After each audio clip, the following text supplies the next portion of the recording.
Je m'appelle Lana Falaise, j'ai 38 ans et donc moi je suis asthmatique, je fais de l'eczéma et je fais des rhinites allergiques. J'ai le package total donc depuis que je suis toute petite. Alors en fait quand j'étais plus jeune et un peu ado, j'avais l'impression de vivre dans un monde à part et que les gens ne me comprenaient pas. J'avais vraiment l'impression d'être dans une bulle en fait, de vivre dans une bulle et que la vie que j'étais en train de vivre, c'était pas celle que j'avais envie de vivre. J'avais besoin de vivre une autre vie. Bonjour, je suis Marie-Pierre Rine et je suis présidente de l'association Asthme Allergie. Je suis à la fois asthmatique et parente d'un enfant également asthmatique. À l'âge de 2 ans, il a fait sa première crise d'asthme que j'ai su deviner, donc ça s'est fait pendant la nuit, mais je n'ai pas su voir l'urgence de cette crise. Aux premières heures du petit matin, je l'ai emmené chez le médecin, c'est là qu'on m'a expliqué que finalement, j'aurais dû l'amener aux urgences, que c'était très important. Du coup, j'ai quand même culpabilisé parce que je me suis dit, tiens, il aurait pu arriver quelque chose et je n'étais pas en mesure de me rendre compte que la crise était aussi grave. Mon fils a 30 ans maintenant, donc à ce moment-là, on n'avait pas non plus Internet pour pouvoir se renseigner. Bon, chez lui, on a su rapidement que c'était des allergies, mais en fait, on se sent quand même bien démuni. En fait, moi, la maladie, je ne la considère pas comme une maladie. J'essaye de prendre soin de moi en me faisant plaisir, en fait. C'est-à-dire que tout ce que j'ai envie de faire dans la vie, qui me tient à cœur, j'essaie de le faire. Et j'essaye de lâcher prise, parce que l'anxiété et le stress est un critère important pour quand on fait des crises d'asthme, etc.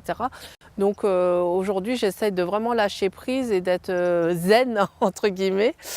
Alors pour trouver des solutions, en fait, on va chercher un petit peu partout. Donc ça commence aussi dans l'aménagement de sa vie, l'aménagement de l'intérieur. À savoir, on apprend, si par exemple il est allergique aux acariens, c'est faire la poussière avec un linge plutôt humide, bien faire la poussière dans la chambre, éviter d'avoir des doubles rideaux, des moquettes, s'il y a des rideaux, que ce soit des choses qui se lavent facilement, s'il est allergique à cela. Il faut être prévoyant, il faut anticiper, il faut toujours partir avec tout. Moi j'ai vu aller dans des fêtes de famille, arriver avec toute la boîte de médicaments, plus le nébuliseur si c'était nécessaire. Et du coup, ça faisait rire tout le monde quand j'arrivais avec la grosse boîte de médicaments parce que j'étais prévoyante. Je pense que mes parents ont beaucoup donné pour moi à aller chercher des médecins à droite, à gauche pour essayer de me soulager parce que quand j'étais en crise, ils étaient un peu paniqués parce qu'ils ne connaissaient pas trop cette maladie. Mais ils ont fait le nécessaire pour m'envoyer en cure thermale, pour m'aider comme ils pouvaient à la hauteur de ce qu'ils pouvaient avec 4 enfants, arriver dans un pays qu'ils ne connaissent pas et essayer de gagner leur vie comme ils peuvent. Et donc je suis très gratifiante par rapport à ça. Je me rappelle que quand j'avais des crises, mes parents ils n'hésitaient pas à se réveiller juste pour me frotter le dos, pour me soulager. Et juste ça en fait, ça soulage bien et il y avait la présence. Donc c'est important. Mes parents, quand ils achetaient un nouveau matelas, ils laissaient la housse en plastique pour éviter les acariens, alors que quand je dormais, ça faisait toute la nuit et ça, je m'en souviendrai tout le temps. Et les peluches que j'avais, je les gardais, mais avec l'emballage en plastique. Quand on apprend déjà qu'on est asthmatique, ça fait un drôle d'effet. Donc moi, je l'ai appris. Mon fils avait une 15aine d'années. Donc finalement, les dents, c'est devenu lui.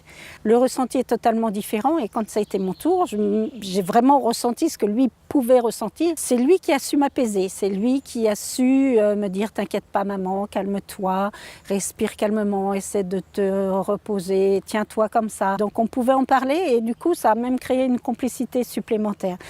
Après, ce qui m'avait aidé et pour lui et pour moi, ça a été de me retourner vers une association de patients.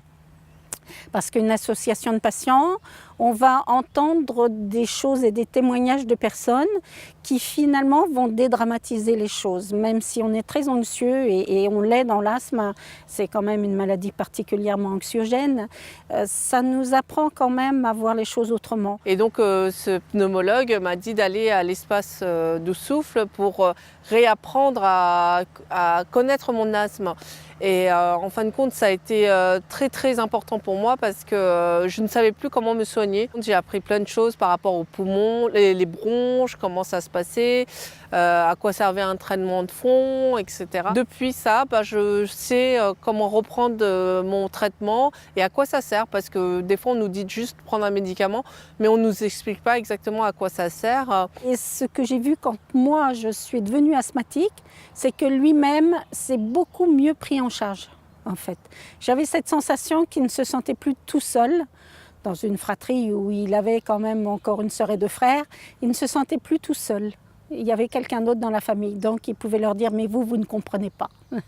Comme chaque personne vit son asthme de manière différente, c'est compliqué en fait. Et un aidant, il sera plus efficace si lui-même est déjà asthmatique, parce que on ne peut pas savoir ce que c'est cette impression d'étouffer quand on ne l'a pas vécu en fait. Et ça, c'est vrai que mon mari, il me le dit, de toute façon, je ne peux pas savoir ce que tu ressens parce que moi, je n'ai jamais été asthmatique. Et donc, il me laisse gérer parce que il préfère. Et je pense qu'il est peut-être aussi un petit peu mal à l'aise. Mais de toute façon, il est là pour moi. Si je lui dis de m'amener quelque part, il m'emmènera. Et voilà. Et maintenant, mon rôle d'aidant n'est pas que familial, mais c'est aider aussi d'autres patients asthmatiques à mieux se prendre en charge. Moi, j'ai pu bénéficier des premières éducations thérapeutiques.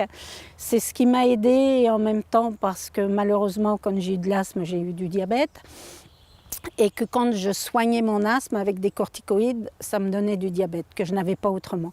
Donc, il a fallu apprendre à gérer ces deux pathologies.